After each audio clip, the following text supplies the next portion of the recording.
Hello, this is a presentation I will be giving the day after tomorrow at the DVPW-Thementagung on the so-called Zeitenwende in German international relations research. And it's about why we should look at the Russian invasion through the conceptual lens of space. And my starting point was that since the invasion occurred, the war has often been portrayed as this kind of vindication of realism.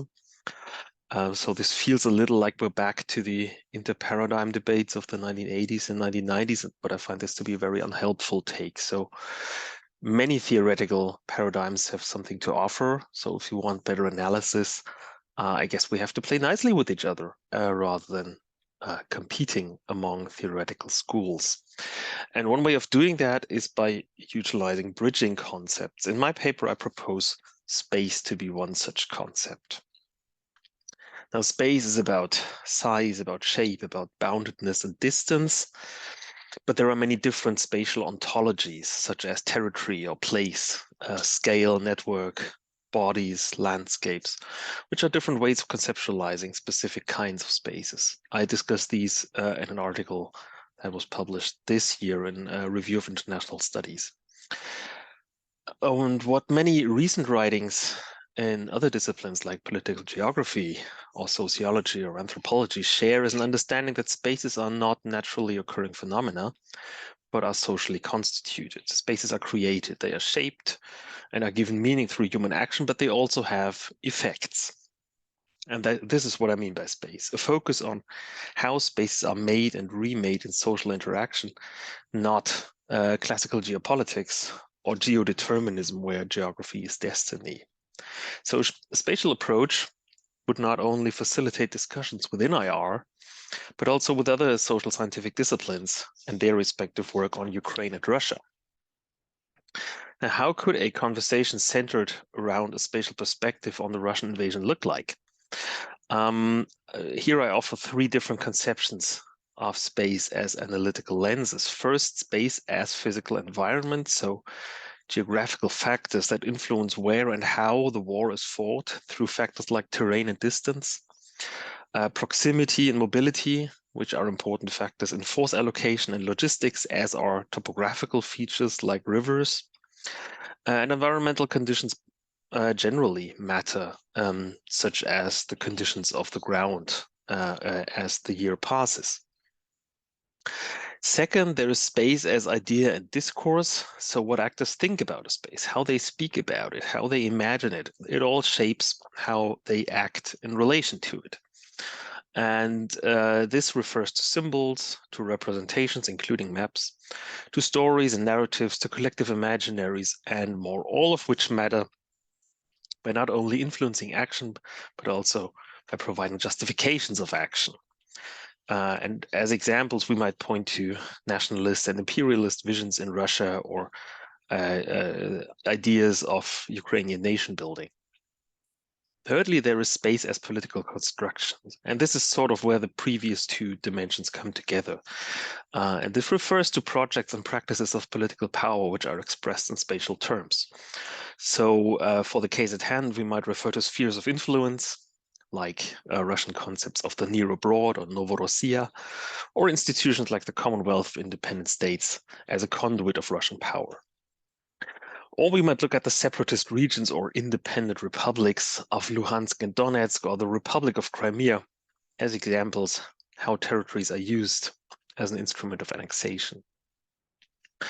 Importantly, these three conceptions do not exist independently of each other, but are connected and intermingled. Ideas of space draw on environmental features, political constructions shape the environment to their design, and ideas legitimize spatial political projects. Now, I want to use one specific case to illustrate this in a little more depth, and that is the attack on the Kerch Bridge. This is the bridge. It consists of two legs, one for a 4-lane road and one for a double-track railway. It cost 3.5 to 2 billion US dollars, and it is 19 kilometers long, making it the longest bridge in Europe.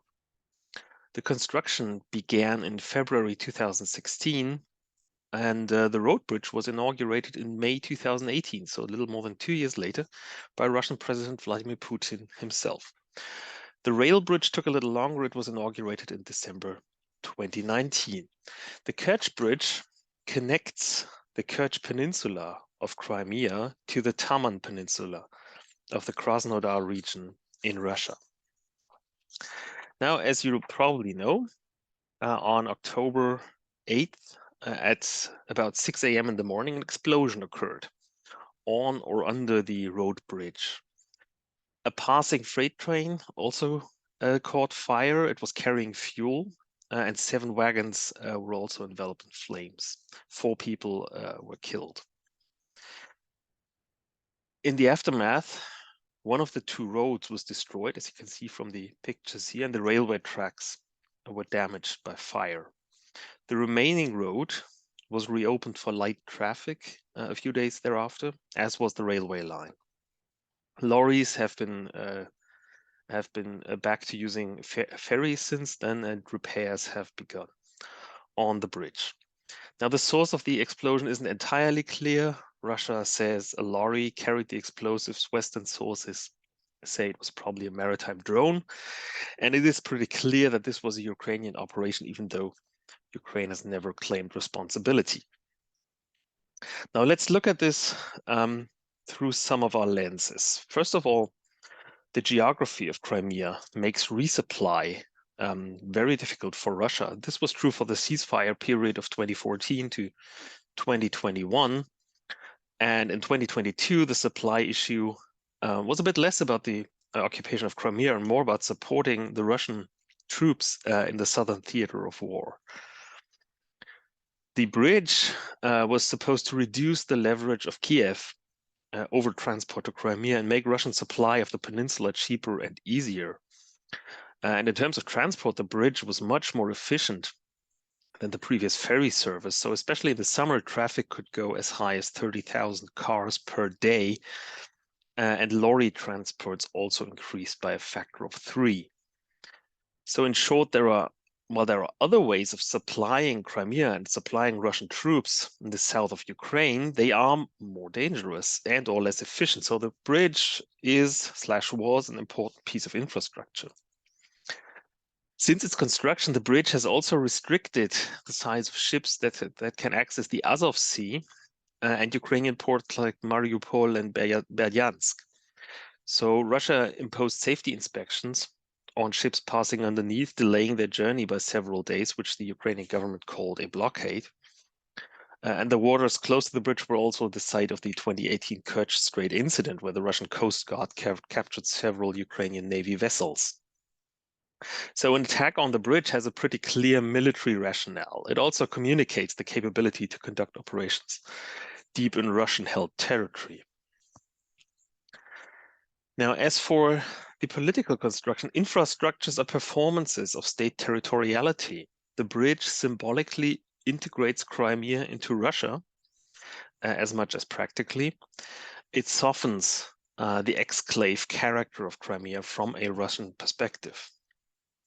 The degree to which the bridge helped normalize Russian control over Crimea becomes visible in the presence of Russian tourists on holiday in Crimea. And in September 2018, the Ministry of Economic Development of the Republic of Crimea reported that the number of tourists there had risen by 29% year over year, thanks to the opening of the road bridge. Russian tourism on the peninsula even continued while the war was going on. And after Ukraine launched attacks on Russian air bases in August 2022, images of Russians fleeing Crimea and creating a massive traffic jam on the Kerch bridge circulated in Ukrainian propaganda channels. Some of the people that were fleeing were tourists at Russian resorts. Others were Russians who had relocated to Crimea over the previous years. Finally, the bridge was also symbolically important.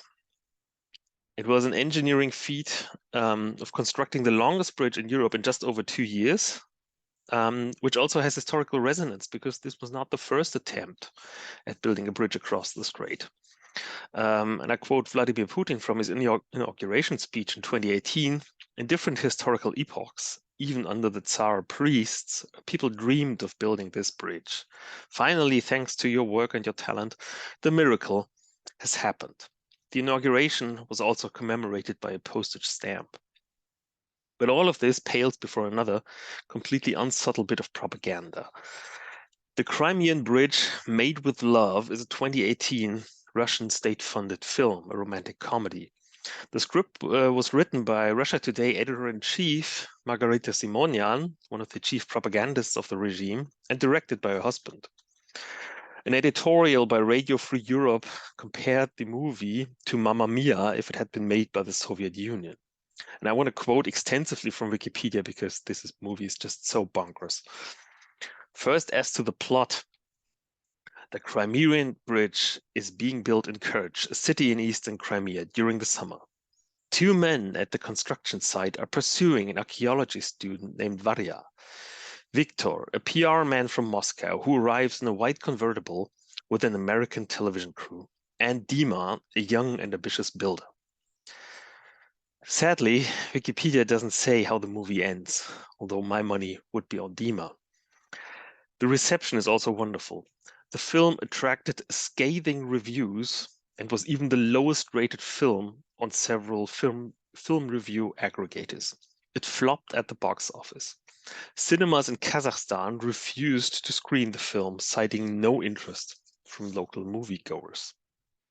In addition, there were allegations of Simonyan embezzling millions of rubles in state funds through her production company. So all in all, a wonderful piece of propaganda.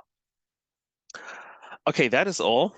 I hope that I could demonstrate why and how space as a bridging concept can help us bring together different strands of analysis of the Russian invasion. The attack on the Kerch Bridge was so effective because it was important, first by disrupting military logistics, secondly by demonstrating Ukrainian operational capabilities, but also by destroying a symbol of Crimean integration into Russia. Thank you. That's all from me. And if you'd like to learn more about my research, visit my website or the other videos here. Also, I have a blog now, so check that out. Thank you.